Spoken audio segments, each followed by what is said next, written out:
Good afternoon, everybody, and welcome to our tax investigations webinar. Surprising how quickly these weeks pass. Just waiting for everyone to enrol before we start. Thank you for those who've joined us already.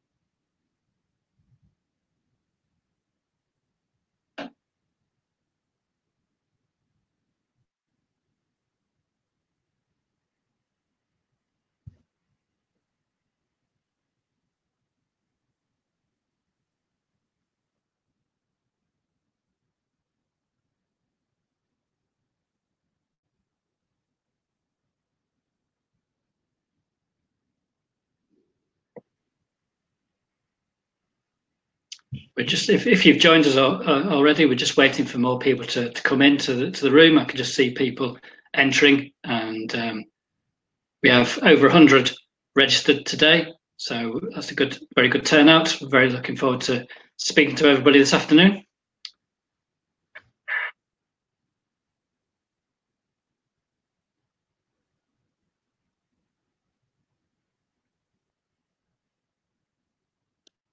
Just give it a short while longer.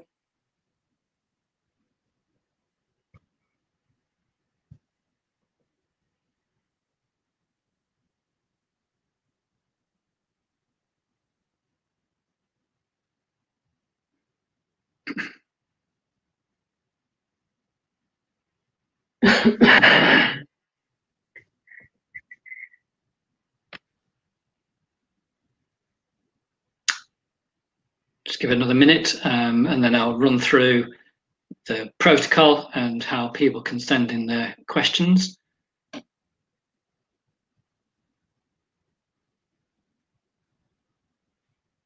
team here are all ready to go.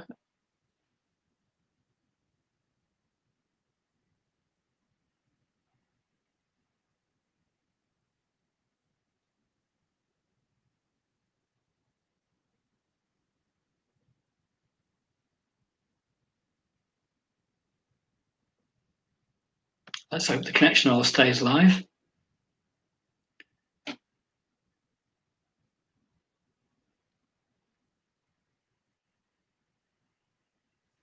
Okay, I'll give a brief introduction to this afternoon.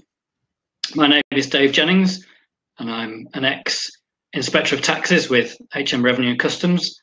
I spent some 20 years with the Revenue, investigating most types of businesses, individuals, high net worths, multinationals, and the like.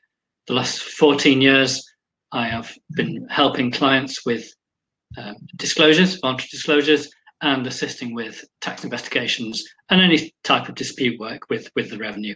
So I've over 30 years experience, both sides of the fence, dealing with everything up to Court of Appeal alongside counsel, tax counsel, and including expert witness work in criminal and divorce cases.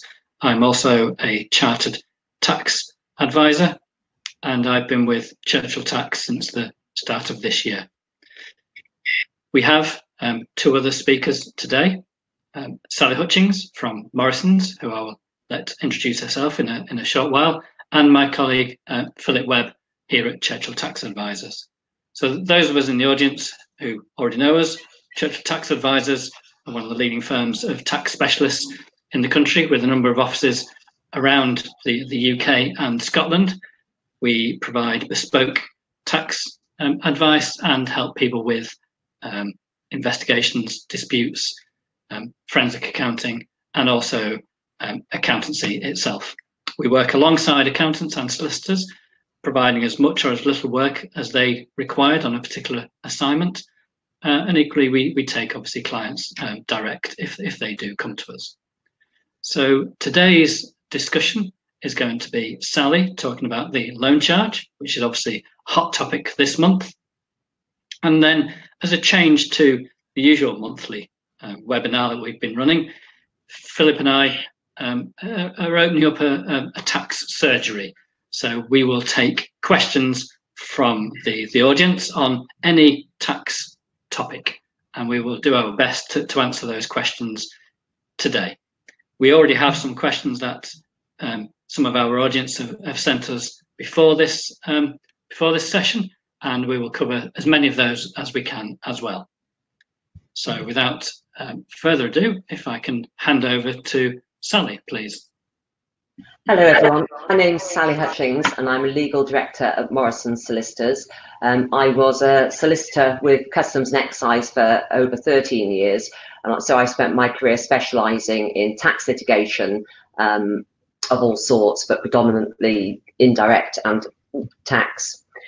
Today I'm going to discuss the loan charge, which, as we all know, there is a looming deadline of the 30th of September of this year, by which time, if taxpayers haven't settled with HMRC, they will be obliged, as long as they fulfil certain criteria, to declare any outstanding loans to HMRC. Now, if we look at this, the loan charge applies to outstanding loans made on or after the 9th of December 2010. Now, outstanding loans, HMRC view those as any loans that have not been repaid properly.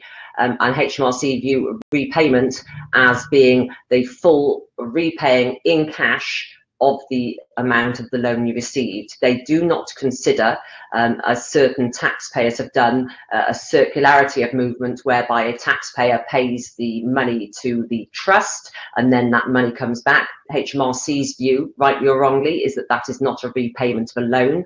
They also do not consider if a taxpayer has entered into another scheme which purports to repay that loan. It's HMRC's view that that does not enable a taxpayer to step outside of the loan charge legislation. It's also worth saying that the loan charge does not apply to outstanding loans made in any tax years before the 6th of April 2016, where there was a reasonable disclosure of the tax avoidance scheme and HMRC has no open inquiries. So reasonable disclosure, HMRC consider that reasonable disclosure amounts to a taxpayer having given them sufficient information on their tax return to enable HMRC to know the value of the loan, who the loan was made from, was it an offshore trust, was it a UK company. If those haven't been done, HMRC consider that those loans again fall within the loan charge legislation. So providing we're looking at loans after the 9th of December 2010 and they haven't been repaid and the taxpayer didn't provide HMRC with that level of information, HMRC expects taxpayers to declare the loan charge to them by the 30th of September and to pay the tax on those figures. Now, they're not expecting people to pay it back in one lump sum. Taxpayers have got certain options. So they want you to amend your 18-19 tax year to put the loan charge onto that return. They are then saying that if you can't pay the tax that is due for that particular return, that they will allow you time to pay much as the same way as they are in settlement offers. But you need to contact them, whether by email or telephone, and get that agreement in place. They're also offering taxpayers the ability to elect to spread the loan charge over 3 tax periods, so that you can divide it equally into 3 and declare it on your 18-19, 19-20 and 20-21 tax returns.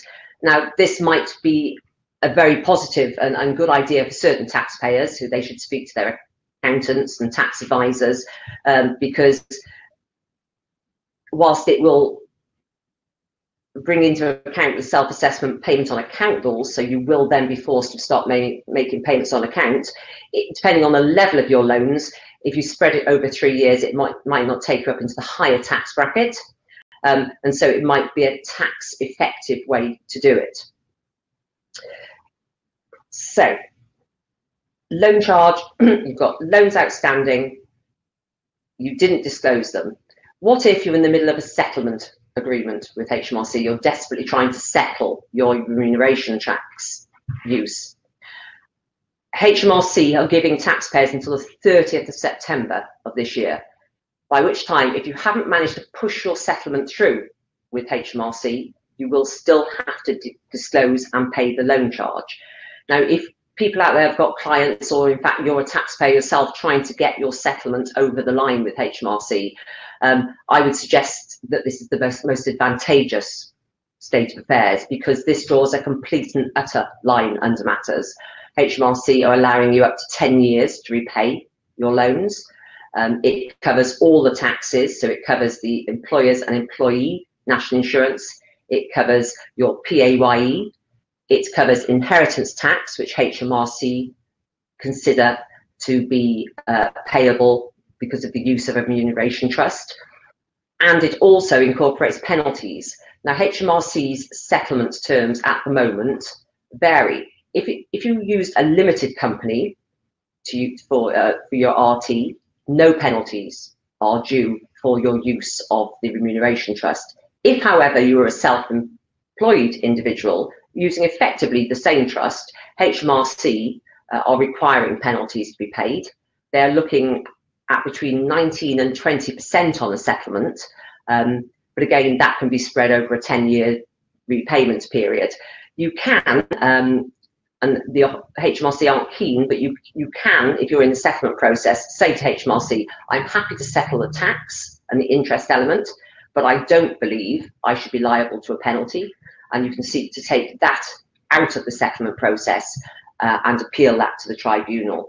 You need to really consider your actions and the advice you took, or before you decide to split it out, because of course, when you go off to the tribunal, the HMRC can then levy a higher penalty with the hope that the tribunal will back them. And there has been a successful case that came out a couple of months ago in which the tax tribunal supported a 51% penalty, which is a huge amount of tax. And of course, this is a tribunal decision, so you haven't got the 10-year period in which to repay it. So some very careful thoughts needs to be borne in mind before you reach your decision on that.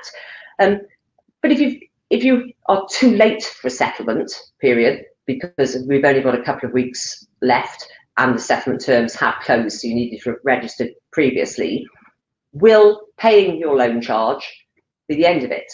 Well, HMRC is saying no. Apart from, as we've mentioned, there's still an inheritance tax liability. HMRC can still consider behavioural penalties. So what they are doing is they want taxpayers by the 30th September to have registered for loan charge, amended their tax returns, and either paid the loan charge due or to have reached the time to pay agreement. After that, HMRC will then close up all other avenues. And this will be done via settlement terms that they're hoping to bring out by the 28th of October, which will scoop up the other areas. So as we've said, the inheritance tax, any behavioural penalties, any corporation tax implications this has on a company. And only when you've reached a settlement on those areas will you have then drawn a line underneath it. Now, I'm sure a lot of you are sitting out there and you've got clients who were very happy when they heard the 9th of December 2010 cutoff, because that enabled certain clients to think, that's brilliant, I'm free, I haven't got to declare a loan charge, it's all good. Well, HMRC are reconsidering this position, not in respect of loan charge, but their position is just because you don't fall within loan charge doesn't mean via the inquiry, their normal inquiry powers or their normal discovery powers, that they can't come after individual taxpayers and make assessments for the PAYE and NI. Now, if they're out of time, of course, one of the things they can do, and they are considering doing, is they try and go for a dishonesty penalty or a negligence penalty in order to extend their time limits of 20 years. So it is very important that we sit down with your advisor and look at all the different options, because HMRC are still allowing you to voluntarily pay tax on these sums, and by a voluntary restitution, this avoids HMRC, number one, having to take a very strong line on penalties, which is, say, could be looking at a 50% penalty. If you've voluntarily repaid or paid tax on monies, it stops them from charging interest. So that's something that's very important. Advisors, taxpayers, specialists shouldn't blindly look at the 9th of December 2010 date and think, I'm fine, I was before then. You need to look at the picture in a whole and just ask yourself, has HMRC got inquiries open in respect of the later years, because they are more likely than not then going to seek to recover the tax from years you might have thought were safe. So it's an important period, and it's very important that taxpayers and their advisors look at everything in the round. Now, there's also another an interesting area is everyone expects that the remuneration trusts were used to make loans to employees and directors instead of receiving, to avoid PAYE and NI. In fact, in not all times did that happen. I've got several cases where monies were paid into the remuneration trust by a company, and then the trust lent that money out to other companies. In those circumstances, and even though those other companies were directly linked to the director of the company that paid into the remuneration trust, in those circumstances, HMRC say if the director didn't receive a loan directly, they don't have to pay the loan charge. They don't have to amend their tax returns. In fact, what they need to do is sit and wait for the 28th of October, when HMRC are hoping to issue further settlement terms which will deal with these specific scenarios. Now, at the moment, HMRC are looking as to how that money should be taxed, whether it should be seen as a dividend tax, whether it should all be liable to corporation tax, and then if you've paid corporation tax on that money and then you've lent it out to other companies, then who is liable to pay tax on any interest received. So that's all up in the air at the moment, but it's important to have that in mind, because not all remuneration trusts were used to make loans directly to directors or employees. So it really is a case of looking very carefully at the rules, at the guidance, and if you're not sure, to write to, because most of these schemes at least have one inquiry open, to write to the officer who's in charge of your inquiry, and if you don't think you should be amending your returns and paying loan charge, to set out to that officer why you think that is the case. Because number one, it gives the officer, if you do it shortly, it gives the officer sufficient time to come back to you and say why they agree with you or why they think you're wrong. But it also protects you going forward on any behavioural, sorry, I can't say the word, behavioural penalties, because you haven't simply put your head in the sand and ignored the position. HMRC have got clear evidence that you were taking a course of action, the reasons you were taking that action, and whether it's right or wrong, as long as you've got a reasonable grounds for believing that you're not falling in with loan charge, these are my reasons, this is what I'm sitting back waiting to happen, I'm waiting for the October settlement terms, and it's providing you with a security against behavioural penalties, which, as we know, can be quite substantial. So those are the main things I wanted to run through with you, but it will be very interesting to see as HMRC move forward. The settlement terms that were previously available weren't especially generous. Their main generosity was in the period of time they were allowing taxpayers to pay back up to 10 years, but they were forward calculating interest, so you were paying interest to be allowed to pay over a 10-year period. For companies, they were allowing them to deduct any fees they used for the scheme from their corporation tax, and whether they will allow those terms that they consider to be generous to continue, we await.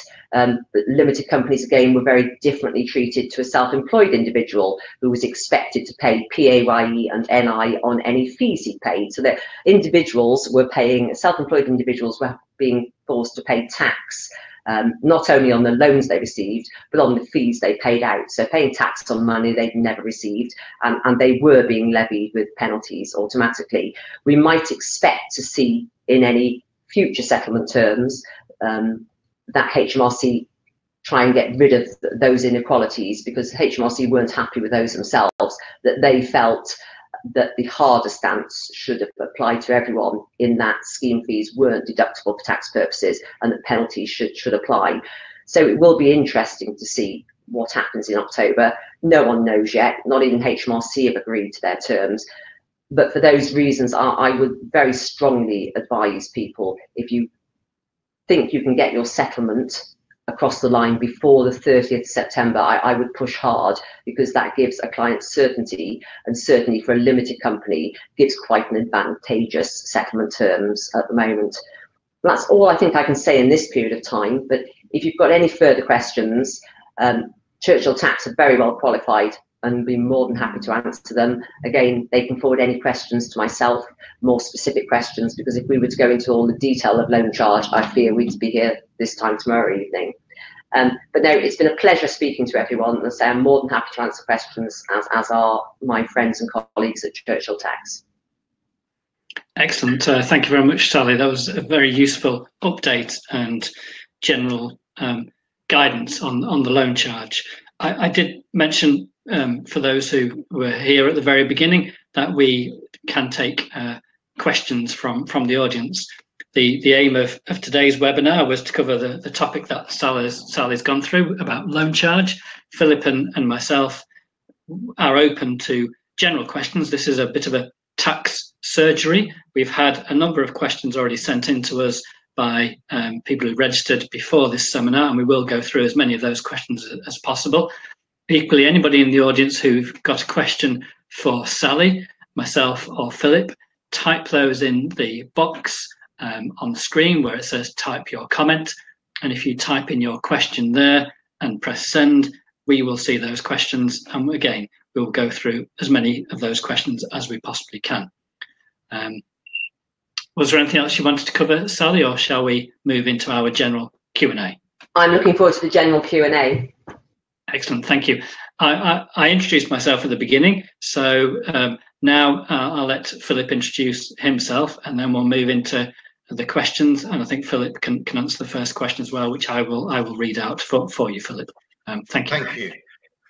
Yes, I was with HMRC for 17 years. I worked as a VA, well, I was actually started working for Customs and Excise, where I was a VAT investigator. I did that on and off for 13 years, and then spent the last 4 years working in the solicitor's office, where Sally was my boss. And I was trained as an advocate, so effectively I was trained as a lawyer on the cheap. Had a huge caseload and would take the cases of fact to the tribunal and represent HMRC on the less complicated matters. I left in 2007 and have been working at various boutique tax firms since then, and have had quite a lot of Kittel experience. Kittel being the decisions that HMRC issue where they think you're not doing proper due diligence. And I've been with Churchill Tax since April 2019.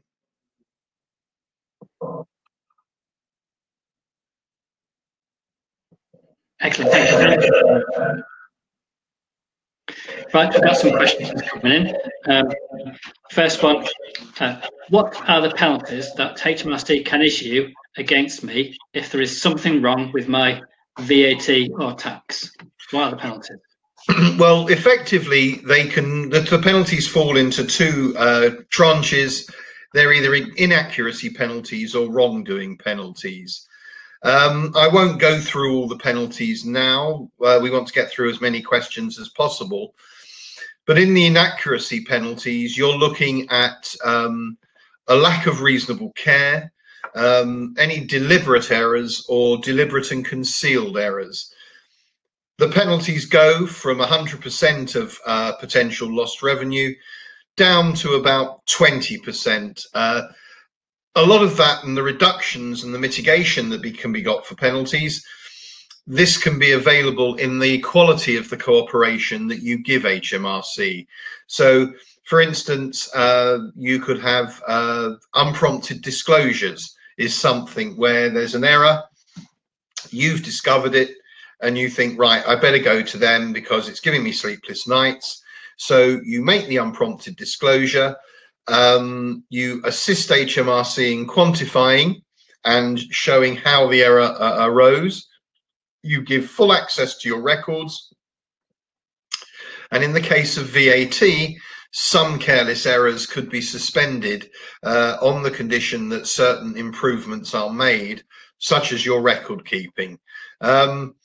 Unfortunately, the amount of the reduction in penalties will always be at the discretion of HMRC, but it is important that firms like us will sit down and point out to the officers what has actually happened. And in the case of VAT penalties, if we can get them suspended and you are set up to change your behaviour, then that really is a good result.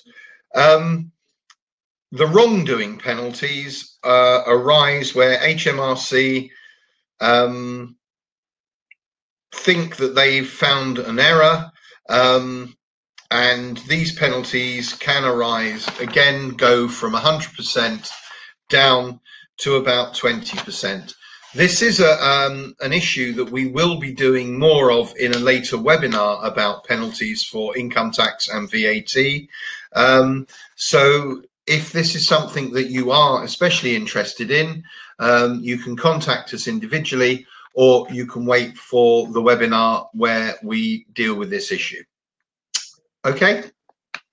Excellent, thank you, Phil. I think there's just one other point about penalties. If it's offshore, then there is a risk that some years now can get penalties up to 200%, depending on which country category something falls in as well. And with change of rules in 2018, so although the standard maximum penalty is 100%, if it involves something offshore that's not been disclosed, there's been a failure to disclose and failure to correct an offshore issue, then there can be a potential penalty up to 200%, which is extremely draconian and not a massive incentive to come forward, other than if you do come forward first, you might be able to get 100% penalty instead of 200%.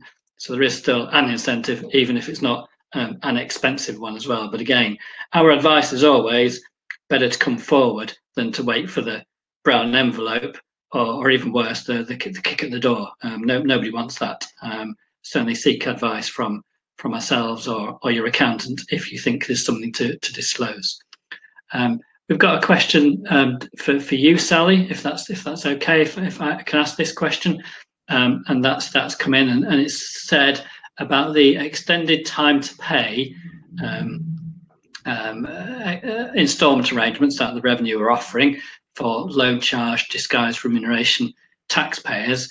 Depending on their income levels, there is various bands which can be up to 7 years have been publicised. Someone's asked about is the 10-year time available for people as well? Yes, I've certainly had success in gaining 10 years for clients. HMRC are taking very much a reasonable stance on this. Their guidance has said that they won't be looking to take people's family homes off them, so I think they're realising they've got to be sensible. So if you're looking for that, I put forward a lump sum if possible, and then explain the monthly sum that we're offering and why we consider that's a proper amount to do.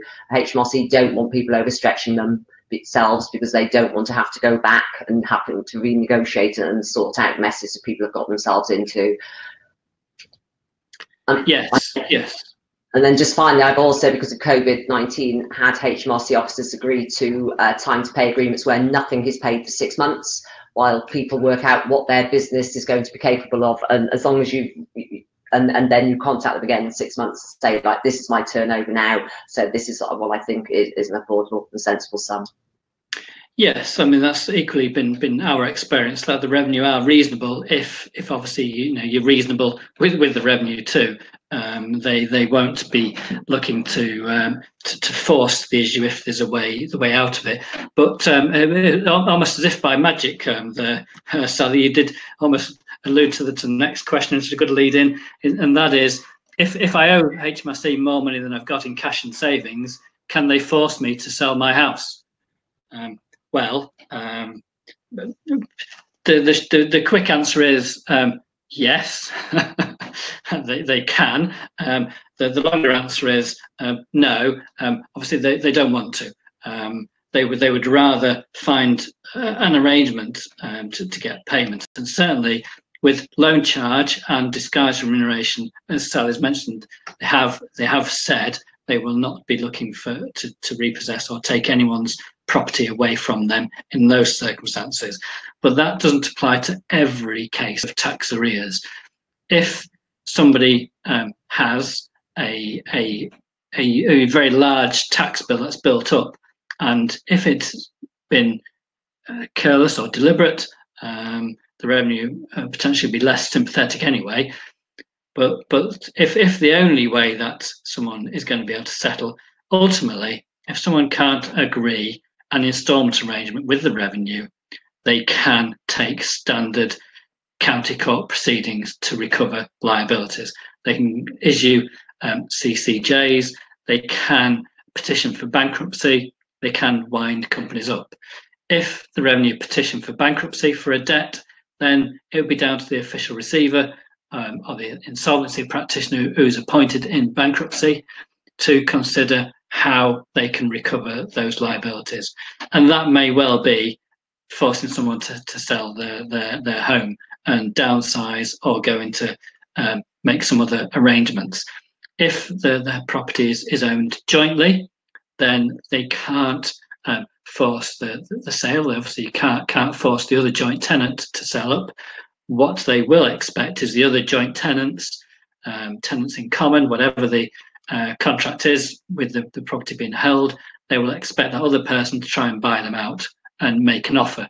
And that payment, that offer, can then be used towards paying HMRC, but obviously staying in the property. If it's not in your name as the debtor, then obviously you're not going to be connected and they can't force that. What I would say to the person who asked that question, obviously we can help with tax liabilities and make sure they are what the revenue are saying they are. Sometimes they may be estimated, and even if it's got as far as petitions or winding up or the court, bankruptcy court, we may still be able to reopen the situation and look at it afresh, even if appeals haven't been made. We might be able to make late appeals. It's always worth an attempt to check the liability rather than enter into any insolvency or any time to pay arrangement if the liability is still not completely clear cut and finalised.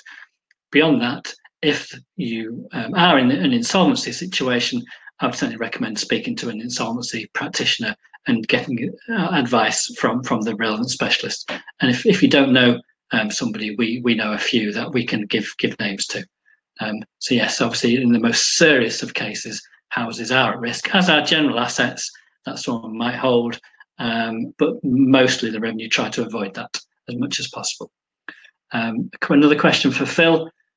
Can HMRC issue a penalty against me if I'm the director of the company that's got into trouble?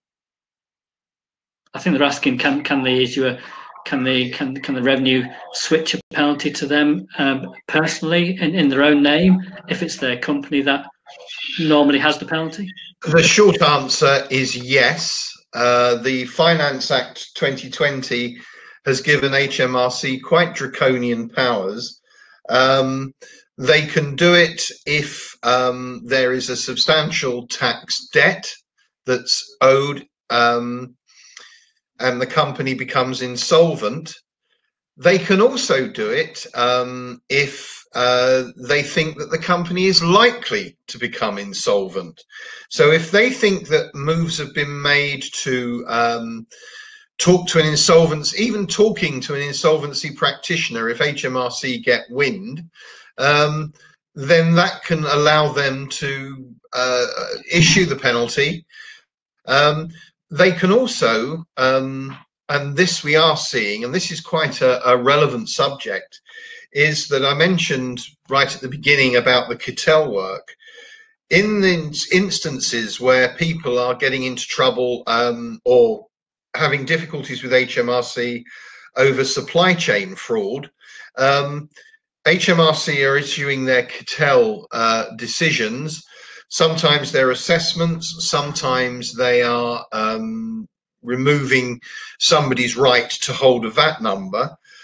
They are then personally making somebody liable for the penalties that a company would have had to have paid, especially if the company again has become insolvent. HMRC are becoming very aggressive in this situation, and it has a further knock-on effect in that HMRC will then say, well, we are going to report you to the insolvency service. We think that your behavior is such that you've shouldn't be a director anymore. Now, what I would say is, and I have several cases where this applies, is that the insolvency service are actually quite understanding and also do want to know what the behavior is that is giving rise to these problems. And HMRC can at times, well, more than at times, usually be quite opaque in their reasons, just putting it on failed due diligence as their reason for doing it. In those situations, it is important to get ahead, to make an appeal if that's appropriate, if the penalty has been issued. Sometimes they will only ask, they will warn that a penalty might be issued and give you a chance to say why you have reasonable excuses as to why there shouldn't be a penalty. And again, working with the insolvency service rather than pushing against them, even though for a lot of people being disqualified as a director would be very difficult. And these are all some of the areas that are coming to light. And I think certainly with that old chestnut furlough fraud, where anybody may have committed furlough fraud, it's probably quite likely that the penalties will be applied personally, with all that goes with that. So again, if you know of anybody that's got that situation, you have a client who's run into problems, and I can say that you might think the client is perfectly on the level and is trading normally, and suddenly these supply chain, what are called supply chain cases, can come out of the air. There was a recent case in the High Court for a judicial review where a building company, and it was a proper building company, you could go on the website, you could see its projects, you could see that it was quite clearly using its supply chain to produce a sale and a considerable output, and yet they had had their VAT number taken away from them because certain of their suppliers had not paid the tax. So these sort of situations can come out of the blue, and they need to be responded to straight away. That's very good advice, Philip. Thank you for that one. Not sure if this is a bit of a joke question. It might be a bit of a joke answer as well. How long is a tax investigation? How long does it last? Well, it's sort of, how long is a piece of string? Sometimes you've no idea. One of my first cases that I represented when I first left the revenue had been already going for 20 years when I took it over from a colleague. That was outside the revenue, representing the client. I settled it within a few months, but that's quite extreme. Many cases can take a long time to go through the courts if it needs to go through that way. Some investigations can be settled in a matter of months. Very few are going to be settled in weeks, unless it's quite a simple answer to a single question. There may be a couple of areas where maybe investigations, for want of a better phrase, fishing as well, and in actual fact there is nothing wrong, nothing gone astray, and they maybe can close quite quickly. Otherwise, it does take time to settle an investigation. Inevitably, there's a toing and froing with HMRC, with information gathering, and then with looking to negotiate and settle something, or obviously looking to put the revenue's mind at rest that there was nothing actually untoward, nothing wrong, and that inevitably does take time. Dave, can I just sure. add in here that tax investigations at the moment may be a little longer than normal because of COVID. Obviously, HMRC hibernated for a long time. Not all of them have woken up and stuck their head out from under the leaves. So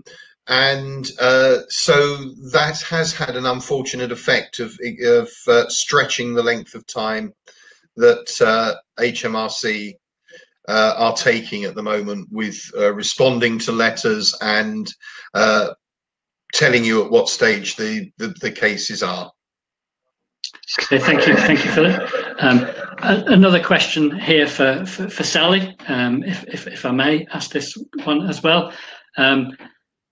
If the deadline to respond to the revenue was the 5th of July, and that's been adhered to, and the information has gone into the revenue, but they haven't heard back yet from the revenue, there's been no proposal, and I know I'm aware of some other cases where we're still waiting for the revenue to come back to us as well. It's obviously getting quite close to that September deadline now. When do you think the revenue will reply, and will there be enough time to review it before it goes back? Do you know? They won't reply unless you actively chase them. They are snowed under, and so it is a case of keeping on top of them, chasing them, trying to find a senior officer to chase. Once you get yourself to the top of their pile, they're very quick at getting back, and the figures are relatively easy to understand. But your concern is the 30th of September is a cut-off date after which they will not settle. So you need to be pushing them and saying, you've got your information in on time, it's not your fault, what do you need? Don't sit back, because you'll lose the opportunity to settle. Yeah, so I think if the ball's in the revenues court and you've done everything possible and you've responded to everything, then it's up to them. If they've not settled before the end of September, we should still get the same terms afterwards, if it's entirely in the revenue's fault. Unknown, I would doubt it, because once they bring out the new terms, those old terms don't exist, and their argument is we haven't got the power to push to allow you to have those terms. I would kick up a fuss now and just say, you know, it's not our fault, we want the figures back. Get into them, ring them up every day, give them some grief. No, absolutely. Thank you, Sally. Another question for you. Can we reach a settlement with the revenue if we owe tax or VAT? Is it possible to ever reach a settlement when you owe them a duty? It is possible with income tax, not so much with VAT, unless you can actually come up with a reason why the quantum of the VAT assessment is wrong. In that situation, it is possible you can reduce the amount of assessment. With income tax, I think there is more scope to reach a settlement. I think what you have to look at is you have to show that there is a logical and clear pathway to the settlement. What I must reiterate, though, and I thought of this when I saw the question come in this afternoon, not having the funds was never a cause for settlement, and HMRC will not entertain it. However, in the times we live in, it sometimes doesn't hurt to ask, as long as you're not offended by the response. Yeah, no, good, good answer, Philip. Thank you. Next question for which I'll answer. What will the revenue need for a tax inquiry? Well, it's going to vary. Every case is different, so it will depend what the risks are that the revenue are trying to address. They only have to have a suspicion of something being wrong, a suspicion of fraud, or a suspicion of an error, for them to ask questions. And quite often, they won't be definitive questions. They may be quite wide-ranging questions. So what information you will have to give will obviously depend on a case-by-case basis. But generally, they will need some documents or some answers which address their concerns and queries around either an entry on the tax return, or if something's been missed off the tax return, or if you're making a disclosure, they may want corroborating evidence to prove what you're saying. They may look at, if it's a full, what's known as a full investigation, a full books and records inquiry, they will want all statutory records and books of the business, or the individual, or the trade, the company. If you've got payroll, they may want payroll records as well, things like expenses and benefits. They may also want to see bank statements and cash reconciliations, etc. What they're not always entitled to is private bank accounts, unless the revenue can prove there's a link to the tax risk at stake. They can't just ask for private bank statements without a reason, nor should you give private bank statements without a challenge to the revenue, or the revenue proving their case why they're required. Otherwise, information powers that the revenue have can be formal, and they can issue a penalty if you don't comply. They can be appealed, although a request for statutory records are unappealable. That's another topic that we will cover in a future webinar around information powers. Thank you. Another question for Phil. Have the revenue got the power to search my premises? They have, if they have a warrant.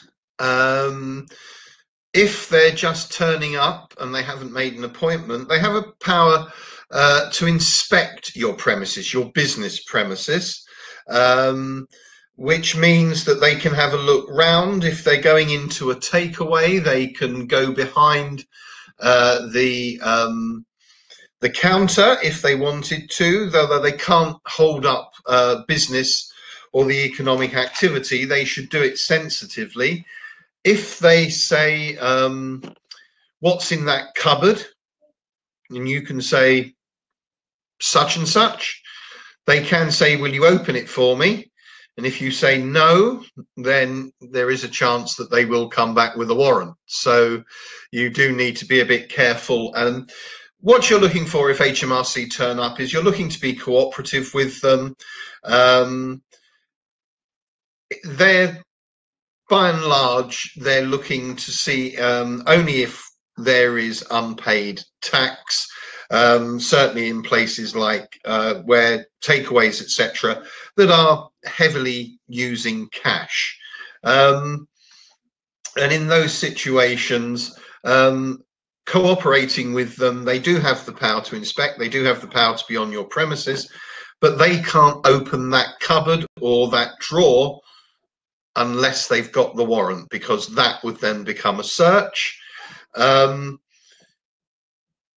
If they see, I once had when I was working for the revenue, I was once on an unannounced visit where we didn't have a warrant, and one of my colleagues looked down and there was a lot of paper underneath the cushion.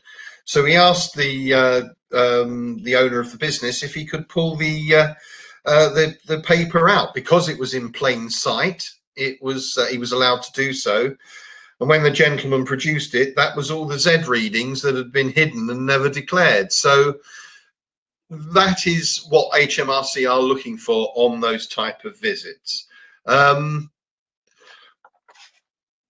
I had another question which came in earlier, and it sort of goes to this. I deal in cash and HMRC have visited and say I cannot do that anymore. Can they make me deal in electronic sales only? No, they can't. They can't compel you. What they can make you do, especially if you've got a till or an electronic point of sale, is they can make you, and they can request the records from you for those. But if you are a cash business, and as we know, despite COVID and the scanning of cards, there are still lots of businesses that rely on cash, and HMRC cannot compel you to use cash. Thank you. You've answered two questions, Philip. Thank you very much. Quick one for Sally. If about the loan charge, if I've already submitted my 18-19 tax return, but it didn't include loan charge, do I still have time to amend that return? Yes, HMRC have given you till the 30th September to either submit a return or to amend a return, and they've said that there won't be any penalties for amending a return that's already in. So yes, you've got until the 30th of September to amend that return. Right, grand, brilliant. Thank you for that one. Will you take over from my accountant is one of the questions, if they're looking for a specialist advisor. Well, obviously no. It's very important. Most of our work, in fact, comes from working with other advisors, accountants, solicitors, IFAs, even banks at times. Anybody who has a client, and particularly with accountants, we do not want to take clients from another accountant. We are there to add an extra service and to help with the particular issue that the client wants our advice on. And that can be as little as answering some questions or a letter, or it can be as much as dealing with the whole investigation. We can work alongside the accountant, or we can take over a particular investigation, but we won't become the new accountant. We will leave the accountancy advice, business advice, the compliance, everything that you would normally deal with your accountant will stay with your accountant. We will only provide as much or as little extra advice that you need, or the accountant needs for dealing with HMRC, either a voluntary settlement or an investigation.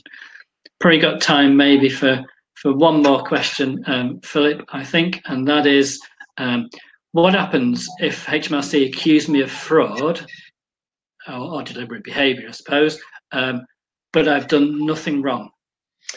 Right, in that situation, if the COP9 comes through your door, then, and you are certain, and what I would suggest is that you really sort of look back over the last 20 years to make sure that everything that's been done, if there were any problems, if they weren't deliberate, then I think that you wouldn't be able to engage in the COP9 process. You wouldn't be able to sign the contract disclosure facility. However, I must add that some people, when they get the letter, even if they've done nothing wrong, would like and do try to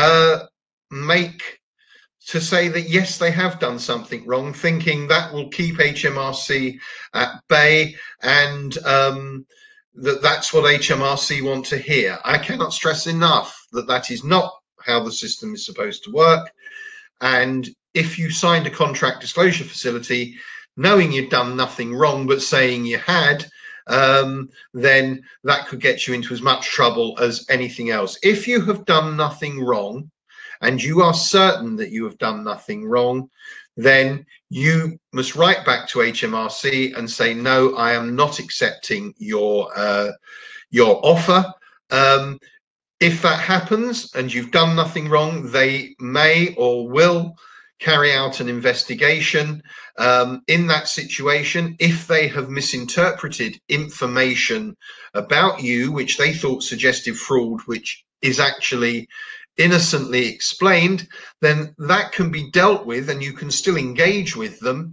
And if necessary, if they pursue it and they raise assessments and penalties, then we would appeal on your behalf and take this to the tribunal. That is what the tribunal is there for, and that is what we would do, and that would protect you, especially where HMRC have got the wrong end of the stick.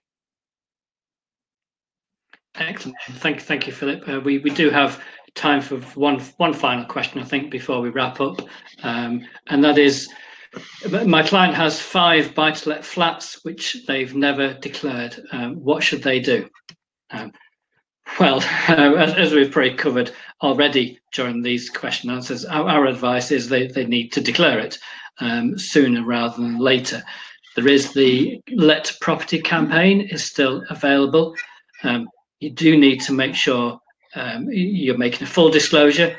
You do need to ensure you're claiming everything you're entitled to reduce the tax to the legal amount that's required.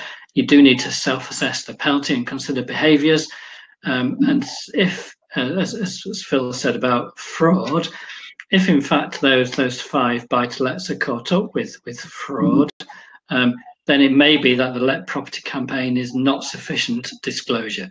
It all depends on degrees, facts, the value of those properties, how those properties were initially purchased, the funding of those properties, and the size of rents and what has happened over the years and how long this has been going on for. If it's very serious, I would advise that you need to consider, as Phil's mentioned, the Code of Practice 9, COP 9, which we've covered in a previous webinar, the contractual disclosure facility. That gives you an immunity from tax prosecution, so you're not going to get a criminal record if you come forward, fully cooperate with the revenue and reach a settlement. That is the best course of action for something that's the more serious case. If it's not as serious as that, then the Let Property campaign is available to make disclosures, and we are helping many clients at the moment through the Let Property campaign, and where we're getting cases closed and settled with agreement to the revenue. And as a couple of questions have been asked this afternoon, if people don't have the funds to settle in one go, you can reach time to pay arrangements. I think that covers the question. We need to wrap up now at the end of our time.